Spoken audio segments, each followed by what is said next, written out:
పూర్తి వివరాలకు చదవండి రేపటి అక్షర శిల్పం దినపత్రికలో.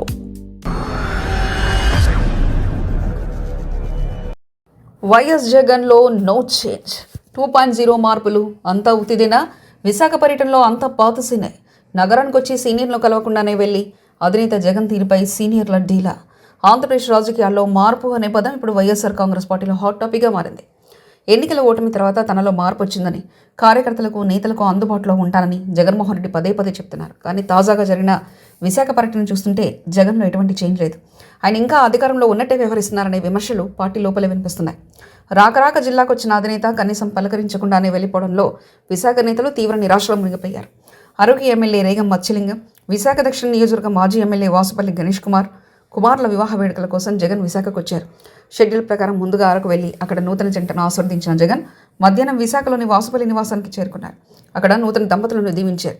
అయితే వాసుపల్లి నివాసంలో విశాఖ పశ్చిమ మాజీ ఎమ్మెల్యే మల్లా విజయప్రసాద్తో పాటు పలువురు సీనియర్ నాయకులు, మాజీ ప్రజాప్రతినిధులు, కార్పొరేటర్లు జగన్ కోసం గంటలుగా ఎదురుచూశారు. పార్టీ కష్టకాలంలో ఉన్నప్పుడు అధినేతకు తమకు ధైర్యం చెప్తారని, జిల్లా రాజకీయాలపై దిశానిర్దేశం చేస్తారని వారు ఆశించారు. కనీసం పలకరిస్తారని ఆశపడ్డారు. కానీ జగన్ మాత్రం ఎవరిని పట్టించుకోకుండా కేవలం 15 నిమిషాల్లో వచ్చి వెళ్లిపోవడం చర్చనీయాంశమైంది. పార్టీ అధికారంలో లేకపోయినా జగన్ చుట్టూ ఉండే భద్రత, ఆయన అనుచరగణం సీనియర్ నేతలకు అడ్డగోలుగా మారనే ఆరోపణలు ఉన్నాయి. వాసుపల్లి నివాసంలో ఉన్న నేతలు జగన్ను పలకరించేందుకు కనీసం 2 నిమిషాలు మాట్లాడేందుకు ప్రయత్నించినప్పటికీ ఆయన వెంట ఉన్న మంది మార్బలం అవకాశం ఇవ్వలేదని తెలుస్తుంది. రాష్ట్రంలో ప్రభుత్వం మారింది, కానీ మా అధినేత చుట్టూ ఉన్న పాత వలయం మాత్రం మారలేదని కొందరు నేతలు అసహనం వ్యక్తం చేస్తున్నారు. సీనియర్ నాయకులకే ఈ పరిస్థితి ఉంటే రేపు సామాన్య కార్యకర్తలకు జగన్ ఎలా కలుస్తారు? ఆయన చెప్పిన పెద్దపీట ఎక్కడుంది అంటూ పార్టీ వర్గాల్లో గుసగుసలు వినిపిస్తున్నాయి. ఎన్నికల ఫలితాల తర్వాత వైఎస్ జగన్ తన పందాలను మార్చుకుంటారని, అందరికీ అందుబాటులో ఉంటారని వైసీపీ సోషల్ మీడియా విభాగం పెద్ద ఎత్తున ప్రచారం చేసింది. దీన్నే జగన్ 2.0గా అభివర్ణించారు. అయితే విశాఖ పర్యటన ఈ ప్రచారాన్ని తలకిందులు చేసింది. అధికారంలో ఉన్నప్పుడు ఏ విధంగా అయితే ప్రజలకు, నాయకులకు దూరంగా ఉన్నారో ఇప్పుడు కూడా అదే ధోరణి కొనసాగిస్తారని ఆ పార్టీ నేతలు భావిస్తున్నారు. ముఖ్యంగా విశాఖ లాంటి కీలక జిల్లాలో పార్టీ బలహీనపడుతున్న తరుణంలో నాయకులను కలుపుకొని పోవాల్సిన బాధ్యత జగన్పై ఉంది. కానీ ఆయన ప్రదర్శించిన ఈ నిర్లిప్తత వల్ల పార్టీలో మిగిలి ఉన్న సీనియర్లు కూడా ఇతర పార్టీల వైపు చూసే ప్రమాదం ఉందని విశ్లేషకులు వెలువడుతున్నాయి.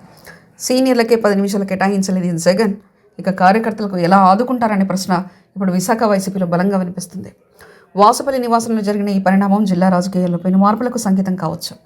నేతలు జగన్ కోసం ఎదురు చూడడం, ఆయన పట్టించుకోకుండా వెళ్లిపోవడం వల్ల ఏర్పడిన ఈ కమ్యూనికేషన్ గ్యాప్ భవిష్యత్తులో పార్టీకి పెద్ద నష్టమే చేకూర్చేలా ఉంది. జగన్ విశాఖ పర్యటన పార్టీలో జోష్ నింపడం కంటే అసంతృప్తి సగం ఎగదోసిందని చెప్పడంలో ఎటువంటి సందేహం లేదు. జగన్ ఇప్పటికైనా తన వైఖరిని మార్చుకుంటారా, లేక పాత పందాలని ముందుకు సాగుతారో చూడాలి.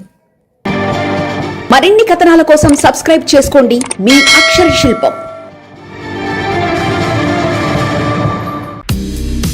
పూర్తి వివరాలకు చదవండి రేపటి అక్షర శిల్పం దినపత్రికలో.